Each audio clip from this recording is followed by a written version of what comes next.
धरती गगन में होती है तेरी जय जयकार। नमस्कार, हमारे खास कार्यक्रम में आपका बहुत बहुत स्वागत है। तो चलिए सबसे पहले शुरुआत करते हैं जयकारे के साथ। बोलो शेरा वाली माँ की जय, बोलो माता रानी की जय। नवरात्रे चल रहे हैं और घर घर घट स्थापना की गई, लेकिन अष्टमी और नवमी का दिन ऐसा होता है जब माँ का पूजन होता है और साथ ही कन्या पूजन किया जाता है। 9 दिन अपने अपने तरीके से माँ को लुभाया जाता है, पूजा की जाती है, विधि विधान से आशीर्वाद भी लिया जाता है पूजा करके। कुछ लोग अष्टमी को कन्या पूजन करते हैं, कुछ लोग नवमी को कन्या पूजन करते हैं। इसी कड़ी में हम आज बात करेंगे अष्टमी की। हमारे साथ हैं जाने माने ज्योतिषाचार्य पंडित मुकेश शास्त्री जी। पंडित जी, सबसे पहले आपका बहुत बहुत स्वागत है। जयकारा शेरावाली का, बोल सांचे दरबार की जय। जय। पंडित जी, अष्टमी का दिन कहते हैं कि इस दिन महागौरी की पूजा होती है, जो माँ दुर्गा के आदि शक्ति का स्वरूप है। आदि शक्ति महागौरी, जिससे अपने आप ही नाम से ही महादेव से जुड़ाव महसूस होता है। तो सबसे पहले इनके स्वरूप के बारे में बताइएगा।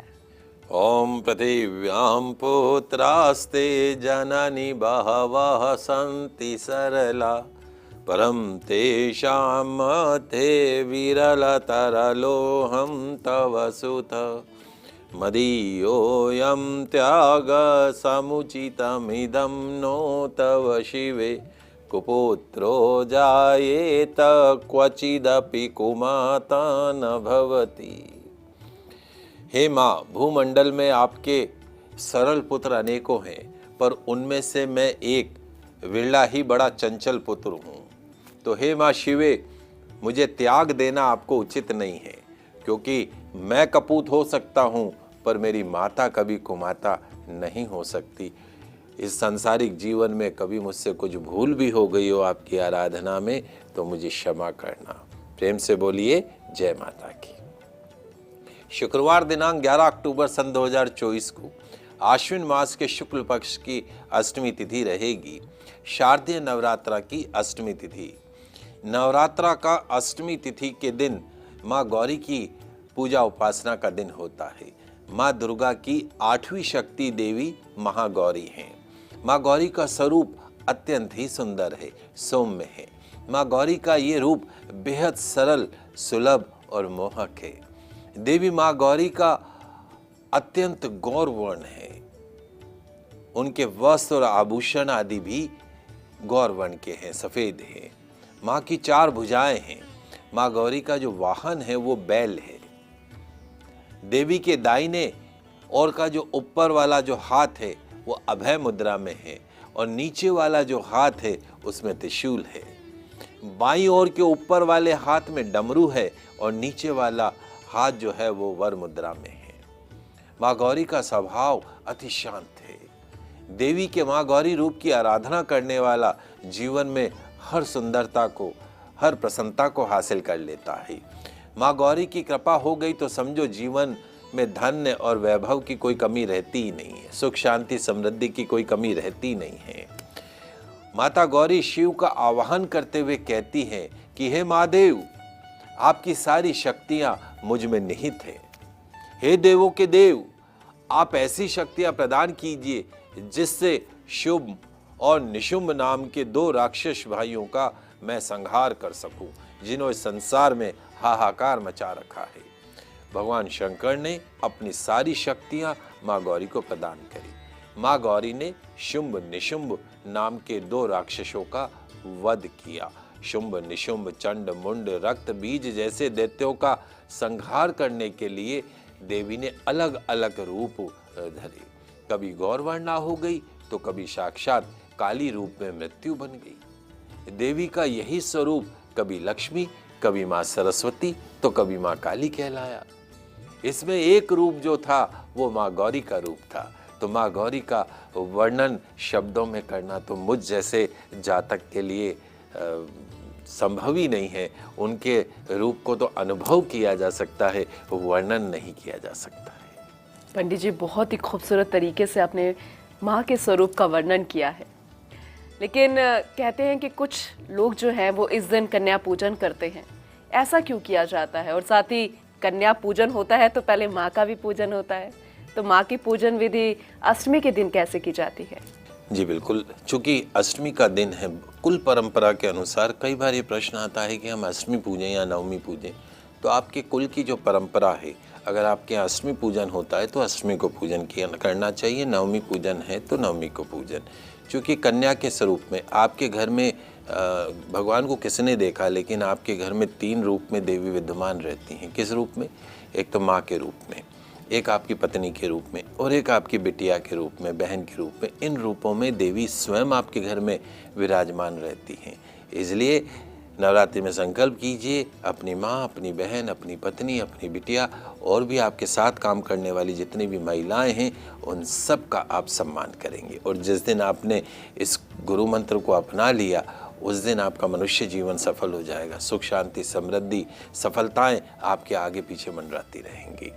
तो आइए जानते हैं महाअष्टमी पे माँ गौरी की सरल पूजन विधि। स्नान आदि से निवृत्त होकर लाल रंग के वस्त्र धारण कर लीजिएगा। उत्तर दिशा की तरफ मुख करके आसन ग्रहण कर लीजिएगा। माँ गौरी का विधिवत पंचोपचार पूजन कीजिएगा।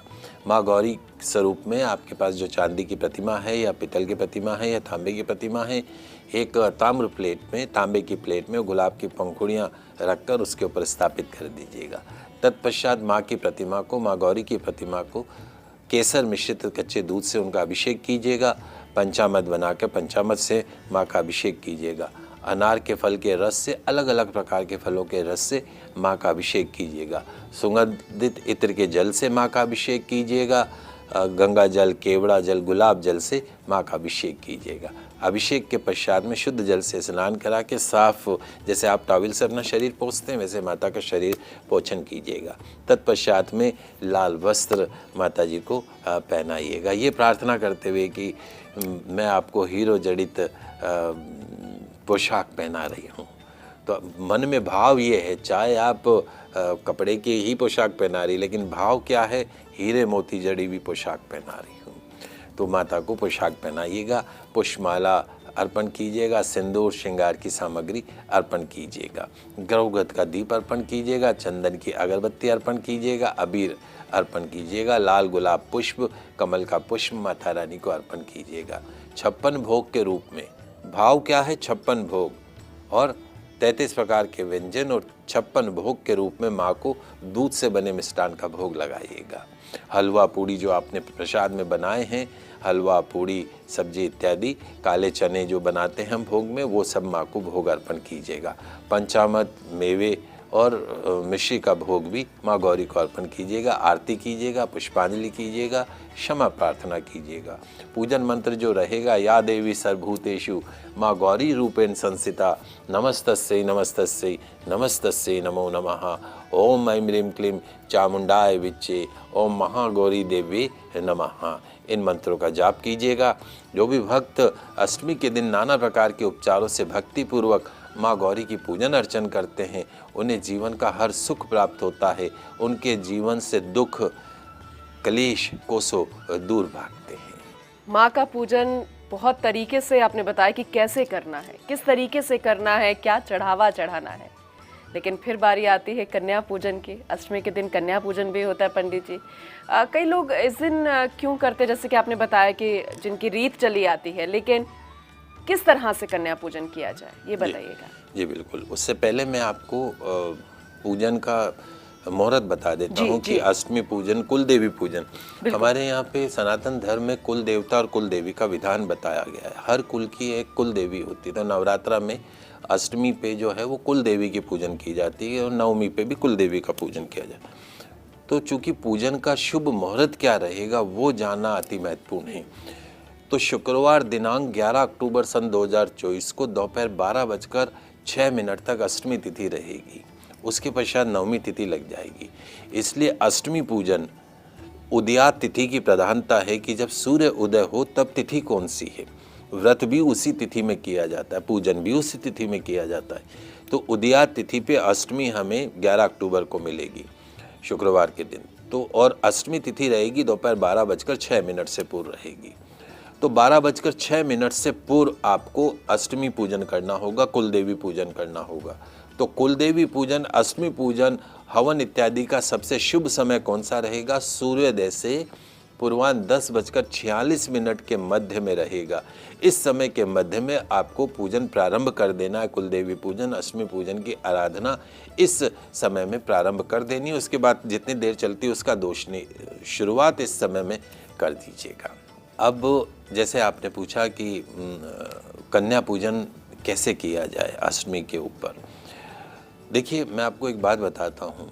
शास्त्र कहते हैं कि एक कन्या का अगर आप पूजन करो तो आपको ऐश्वर्य की प्राप्ति होती, 2 कन्याओं का पूजन करो तो भोग और मोक्ष की प्राप्ति होती, 3 कन्याओं का पूजन करो तो धर्म, अर्थ और काम की प्राप्ति होती है, 4 कन्याओं का पूजन करो तो IAS अफसर बन जाते हो, कलेक्टर बन जाते हो, 5 कन्याओं का पूजन करो तो डॉक्टरेट की उपाधि मिल जाती, PhD लेवल तक की डिग्रियां हासिल हो जाती, 6 कन्याओं का पूजन करो तो 6 प्रकार की सिद्धियां प्राप्त हो जाती है, 7 कन्याओं का पूजन करो तो मुख्यमंत्री बन जाते हो, 8 कन्याओं का पूजन करो तो संपदा प्राप्त होती, गाड़ी घोड़ा बंगला, और 9 कन्या की पूजा करो तो पृथ्वी के प्रभुत्व की प्राप्ति हो जाती है। ऐसा विधान बताया गया है। तो क्या करें? नवरात्रा के अष्टमी की तिथि के दिन सर्वप्रथम माँ जगदम्बा के सभी 9 स्वरूप का स्मरण करते हुए जैसे ही कन्याएं आपके घर में प्रवेश करती, ध्यान रखिए कन्याओं के साथ एक बटुक होना भी आवश्यक है। तो कन्याओं के प्रवेश करते ही एक स्थान पर उनको चौकी पे बैठा दीजिएगा। तत्पश्चात एक थाल में जल भर के कन्याओं के चरण पखारिएगा। पखारना मतलब उनके चरण धोइएगा। चरण धोने के पश्चात शुद्ध वस्त्र से उनके चरण साफ कर दीजिएगा, पहुँच दीजिएगा। फिर उनके चरणों पे अक्षत, पुष्प और कुमकुम लगाइएगा। तत्पश्चात में उन्हें एक शुद्ध आसन के ऊपर बैठा दीजिएगा। उनके हाथ में कलावा बांध दीजिएगा, मस्तक पर बिंदी लगाइएगा। फिर जो आपको भोग की थाली आपको लगानी है, अपनी पूजा की थाली के अंदर आपको एक आटे का दीपक रखना है और उसके चारों तरफ हलवा चने का भोग आपको रख देना है। कन्याओं की थाली में भी हलवा पूरी चने परोसिएगा और अपनी पूजा की थाली जिसमें 2 पूड़ी और हलवा चने रख दीजिएगा, चारों ओर हलवा और चना भी रख दीजिएगा। आटे का दीपक बीच में रख दीजिएगा, शुद्ध देशी घी भर के उसको जला दीजिएगा। अब कन्या पूजन आपको करना है। मंत्र क्या रहेगा? ओम कुमारिये नमः, ओम कुमारिये नमः, ओम कुमारिये नमः। पंचोपचार कन्याओं का पूजन कीजिएगा, कन्याओं की आरती कीजिएगा और कन्या पूजन के पश्चात सभी कन्याओं को अपनी थाली में से थोड़ा थोड़ा प्रसाद दे दीजिएगा और बाकी उनकी आसन पे बैठा के, चौकी पे बैठा के शुद्धता से उनको भोजन कराइएगा। भोजन करने के पश्चात उनके हाथ धुलाइएगा। जैसे आप होटल में जाते हैं तो कैसे बाउल में आप हाथ धोते हैं ना, ऐसे ही कन्याओं के सामने एक बाउल में गुनगुना पानी भर के अच्छे से उनको नींबू वूबू डाल के उनका हाथ धुलाइएगा। हाथ धुलाने के पश्चात में आप अपने पियर जाती हैं तो आपकी मम्मी कैसे आपको विदा करती हैं, कितना आपको सामग्री देती हैं, बेटी ये भी ले जा, बेटी ये भी ले जा, बेटी ये भी ले जा। तो ऐसे ही उन कन्याओं को विदा करिएगा। खूब जितना आप संभव हो दे सकें, जो भी आपकी यथाशक्ति हो आप उनको दीजिएगा। उनके पाँव में महावर लगाइएगा और कन्याओं के महावर लगे हुए पाँव के चिन्ह रुमाल पे साफ कपड़े पे लेके अलमारी में रख लीजिएगा। हाथों में मेहंदी लगाइएगा, तब जाके पूजा संपूर्ण मानी जाती। यदि आपने अष्टमी पे हवन का आयोजन किया है तो कन्याओं के हाथों से उसमें संविधा अवश्य डलवाइएगा। भोजन के पश्चात में इलायची और पान का सेवन भी कराइएगा। इस परंपरा के पीछे मान्यता ये है कि देवी जब अपने लोक में जाती है तो उसे घर की कन्या की तरह विदा किया जाना चाहिए। जय माता दी कहकर उनके चरण छुइए, उन्हें दरवाजे तक छोड़ के आइए। तत्पश्चात में फिर आपको प्रसाद ग्रहण करना है। तो सरल सी विधि है और भाव की प्रधानता है इसके अंदर, उससे ज़्यादा और कुछ भी नहीं है। बहुत ही सही बात आपने की। लेकिन कहते हैं कि आपने जैसे कहा कि जैसे बेटी को विदा किया जाता है बहुत कुछ उपहार में देके, ऐसे में कन्या पूजन में भी जो उपहार दिया जाता है वो कैसा हो, ये सबसे बड़ा प्रश्न इन दिनों खड़ा हो जाता है। और जो महिलाएं हैं व्रत करती हैं बड़ी टेंशन में आ जाती है। तो ये भी आपसे जानेंगे, क्या इसे लेकर भी कोई खास थॉट रहती है कि यही दें तभी शुभ होगा? चलिए जानकारी लेंगे इसके बारे में भी, लेकिन एक छोटा सा ब्रेक ले लेते हैं, फौरन लौटेंगे। धरती गगन में होती है तेरी जय जयकार, धरती गगन में होती है तेरी जय जयकार। ब्रेक के बाद आप सभी का एक बार फिर से स्वागत है। पंडित मुकेश शास्त्री जी हमारे साथ हैं, जाने माने ज्योतिषाचार्य। पंडित जी, आपका एक बार फिर से बहुत स्वागत है। चलिए, जय माता दी के साथ इस कार्यक्रम को आगे फिर से बढ़ाते हैं ब्रेक के बाद। और हम ब्रेक से पहले बात कर रहे थे कि किस तरह से उपहार दिया जाए। उपहार देना अवश्य है, क्योंकि जैसे बेटी को विदा किया जाता है, जैसे कि पंडित जी ने बताया, वैसे ही माँ जब वापस जाती है तो फिर उपहार देके अगर विदा करेंगे तो उसका बेहद लाभ हमें मिलता है। पंडित जी, क्योंकि कन्या के रूप में जब मेरा पूजन हुआ तो बड़ा एक होता था कि ये गिफ्ट्स मिले, ये गिफ्ट्स मिले, तो कन्याओं में भी वो ललायत रहती हैं। तो क्या जो व्रत करते हैं या फिर उपहार देते हैं कन्याओं को, क्या उनको भी इस बारे में सोचना चाहिए? क्योंकि आजकल अलग अलग प्रोफेशन में भी रहते हैं, हाउसवाइफ भी होते हैं, पंडितानी होती है, रियल एस्टेट वाले होते हैं। क्या वो इस हिसाब से सोचें कि क्या उपहार दें जो शुभ हो? जी बिल्कुल। जैसे आपने कहा कि आप जब स्वयं बच्ची थी, जाती थी, तो कोई आपको बड़ा अच्छा गिफ्ट देता था, आपको कितना खुशी होती थी। घर आके कैसे आप नाचती कूदती, देखो अब मुझे ये मिला, वहाँ से ये मिला, वहाँ से ये मिला। और वो बच्चियों की जो मुस्कुराहट है, जो खुशी है ना, वो आपके मनुष्य जीवन को सफल करती है। तो मैं आपको आपके प्रोफेशन वाइज आपको क्या गिफ्ट करना, उसके बारे में मैं आपको बता रहा हूँ। यदि आप प्रॉपर्टी के काम से जुड़े हुए, रियल एस्टेट के काम से जुड़े हुए और आप चाहते हैं कि आपको प्रॉपर्टी काम में खूब लाभ मिले, आपके अच्छे सौदे हों, तो क्या करो, 9 कन्याओं को चांदी की पायजेब का दान कीजिएगा। 9 कन्याओं को चांदी की पायजेब का, और जो बटुक हो उसको चांदी का ब्रेसलेट का दान कीजिएगा। निश्चित तौर पर आप करके देखिएगा। 9 कन्याओं को चांदी की पायजेब और 1 बटुक को चांदी का ब्रेसलेट, इस वर्ष में आप इतना कमाएंगे कि संभालना भी हो जाएगा मुश्किल। ऐसे ही जो हमारे बिजनेसमैन दर्शक हैं, आप किसी भी तरह का व्यापार करते हों, व्यापारी जो दर्शक है, कन्याओं को सबसे प्रिय क्या लगता है? उनका स्कूल बैग, एक अच्छा सा खूबसूरत सा स्कूल बैग उनको दान कीजिएगा। 1 बटुक को भी देना है तो 9 कन्याओं को स्कूल बैग का दान कीजिएगा और 1 बटुक को भी स्कूल का बैग दान कीजिएगा, जिसे वो रोज़ अपने साथ लेके जाते हैं। ऐसे सुंदर सा आप देखिएगा, उनका आशीर्वाद आपको कितना फलित होता है और आपके बिजनेस में 4 चौगनी वृद्धि होती। जो हमारे ट्रांसपोर्टर्स हैं, जो गाड़ियों का काम करते हैं, ट्रांसपोर्ट का काम करते हैं, जिनकी बड़ी बड़ी गाड़ियाँ, ट्रकें, बसें चलती हैं, वो क्या करें? वो कन्याओं को कानों का झुमका, या तो चांदी का या सोने का बना हुआ, कन्याओं को कानों का झुमका और बटुक को चांदी या सोने का पेंडेंट का दान कीजिए। आपके गाड़ी घोड़े ऐसे दौड़ेंगे, उनमें जो खर्चा ही नहीं आएगा और आपकी गाड़ी घोड़ों से बरकत होनी शुरू हो जाएगी। हमारे वो दर्शक जो उद्योगपति हैं, कारखाने, बड़ी बड़ी फैक्ट्रियाँ हैं, वो कन्याओं को सोने के नाक का जो कांटा होता है, जो कन्या पहनती हैं नाक में, वो गोल्ड का नाक का कांटा उनको दीजिएगा। साथ में बटुक को जो है वो सोने का पेंडेंट आपको देना है। आपको बिजनेस में 4 चौगनी वृद्धि होती हुई दिखाई देगी। लोहे का जो काम करते हैं व्यवसायी, वो कन्याओं को रोस्टेड काजू का दान करें। सराफा व्यवसायी जो ज्वेलरी का काम करते हैं, कन्याओं को चांदी में बना हुआ पेंडेंट, माता रानी का पेंडेंट का दान करें, चांदी की चेन के साथ में, बटुक को भी। मीडिया कर्मी, जैसे आप सब मीडिया कर्मी हैं, तो आप लोगों के मन में भी ये प्रश्न आता होगा कि आप सबके लिए बताते हैं, महाराज हमें क्या देना चाहिए, जैसे हम मीडिया के क्षेत्र में तरक्की उन्नति करें, नेम एंड फेम बने और दुनिया हमें हमारे नाम से जाने। तो हमारे जो मीडिया कर्मी बंधु हैं, उनको कन्याओं को नवरात्रि में पाँव में पहनने वाली बड़ी प्यारी सी जूतियाँ दान करनी चाहिए। जूतियाँ पहन के कैसे बच्चियाँ खुश होती हैं, तो ऐसी प्यारी प्यारी सी सुंदर सुंदर सी जूतियाँ ले आइएगा और वो 9 कन्याओं को और 1 बटुक को भी जूतियों का दान करना ध्यान रखिएगा। बैंकर्स जो बैंक में काम करते हैं, कन्याओं को हेयर बैंड्स का दान करें। ठेकेदार जो कॉन्ट्रैक्टर होते हैं, वो कन्याओं को नगद पैसे का 10-20 रुपए का दान नहीं करना। आप सोचो महाराज आपने कहा नगद पैसों का दान कर दो, तो 1 रुपये का दान कर दिया। कम से कम 501 का लिफाफा जरूर होना चाहिए, ध्यान रखिएगा। एक कन्या को 501 का लिफाफा, उससे ऊपर दे में आपकी श्रद्धा है, लेकिन 501 से नीचे ये नहीं 10-20 रुपये दे के रवाना कर दो, ऐसा दान नहीं लगता है महाराज। अब ये कलयुग है, यहाँ तो खर्चे इतने बढ़ गए, 10 रुपये में तो बच्चे को एक चिप्स का पैकेट भी नहीं आता है। फिल्म और ग्लैमर से जुड़े हुए जो हमारे दर्शक हैं, कन्याओं को नए वस्त्रों का दान कीजिए। और जो स्पोर्ट्समैन हैं, खिलाड़ी जो हैं, वो कन्याओं को स्पोर्ट्स शूज़ का दान करें।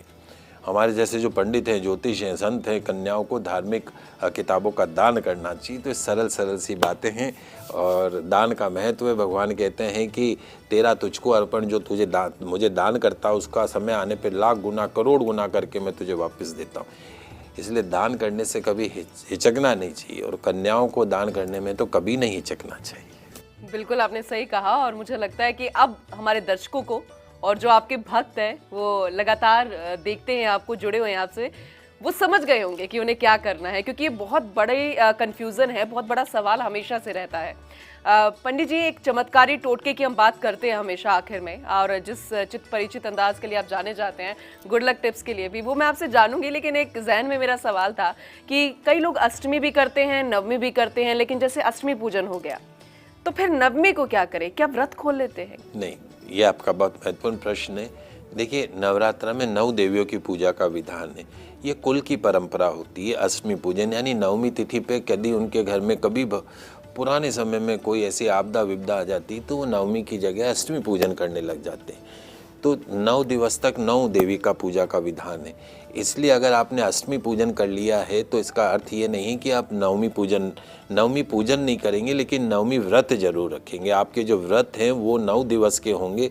9 दिवस तक आपको व्रत रखना है। अष्टमी पूजन करके आप 9वें दिन भी आप आप व्रत रखेंगे, नवमी का व्रत रखेंगे, तत्पश्चात में आपकी नवरात्रा संपूर्ण मानी जाएगी। ये भी मुझे लगता है कि मेरी तरह बहुत सारे लोगों की कंफ्यूजन थी जो आपने दूर कर दी। तो चलिए अब आगे बढ़ते हैं, उस चमत्कारी उपाय के बारे में जानते हैं कि आखिर अष्टमी के दिन ऐसा क्या किया जाए कि कहते हैं ना कि बस माँ का आशीर्वाद बन जाए। देखिए, हम सांसारिक जीवन में है ना हर काम स्वार्थ से करते हैं, और क्यों नहीं करेंगे? माँ से स्वार्थ नहीं करेंगे, माँ से नहीं मांगेंगे तो किससे मांगेंगे? बताइए। हम हमारे माता पिता से ही तो मांगते हैं, और माँ तो विशेष रूप से जुड़ाव होता है। तो हमारा तो स्वार्थ है, हम तो स्वार्थी, मनुष्य है ही स्वार्थी, हर चीज़ में स्वार्थ है। तो मैं तो माँ से ही मांगूंगा, और किससे मांगूंगा? जगत में मांगने थोड़ी ना जाऊंगा, भिखारी कहलाऊंगा। तो मैं तो माँ से मांगूंगा। अब माँ से मांगना है, और महाअष्टमी पे माँ से क्या मांगे, कैसे करें? तो माँ अष्टमी के दिन घर में उत्तर दिशा की तरफ मुख करके बैठ जाइए। माँ अष्टमी की पूजा करें, और चावल और लाल कुमकुम की एक ढेरी बना लीजिए। उसके ऊपर श्री यंत्र की स्थापना कर लीजिए। श्री यंत्र के सामने तेल के 9 दीपक जलाइए। तिल्ली के तेल के 9 दीपक जलाकर पूजन अर्चन करें। पूजा समाप्ति के पश्चात चावलों को पीपल के वृक्ष में रख दें, और श्री यंत्र को अपनी तिजोरी अलमारी में रख दें। जहाँ भी धन रखते हो वहाँ रख दें।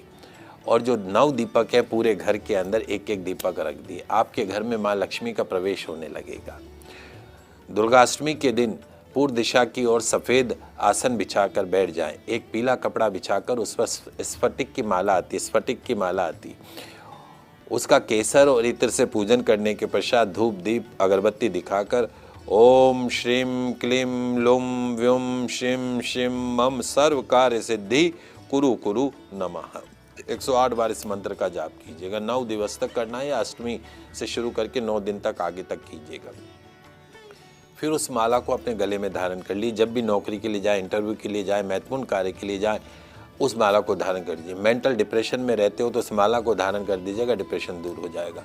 नौकरी के लिए जाएं, पहले आपको नौकरी मिलेगी। दुर्गाष्टमी के दिन स्नान करने के पश्चात में शुद्ध वस्त्र धारण करके पूजन स्थान पर ओम रीम मोहिनी मम पति मोहे मोहे ओम रीम स्वाहा, जिसको अपने पति को मोह में डालना हो, वश में करना हो, तो ओम रीम मोहिनी मम पति मोहे मोहे ओम रीम स्वाहा।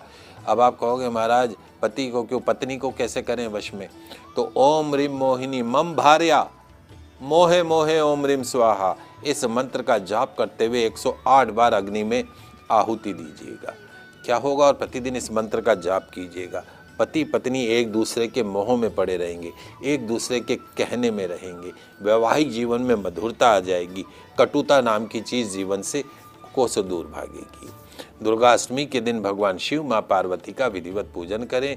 ओम सर्वमंगल मांगल्ये शिवे सर्वार्थ साधिके शरण्य त्र्यंबके गौरी नारायणी नमोस्तुते, इस मंत्र का जाप करें। ऐसा करने से शीघ्र विवाह होगा, सुयोग्य जीवन साथी की प्राप्ति होगी।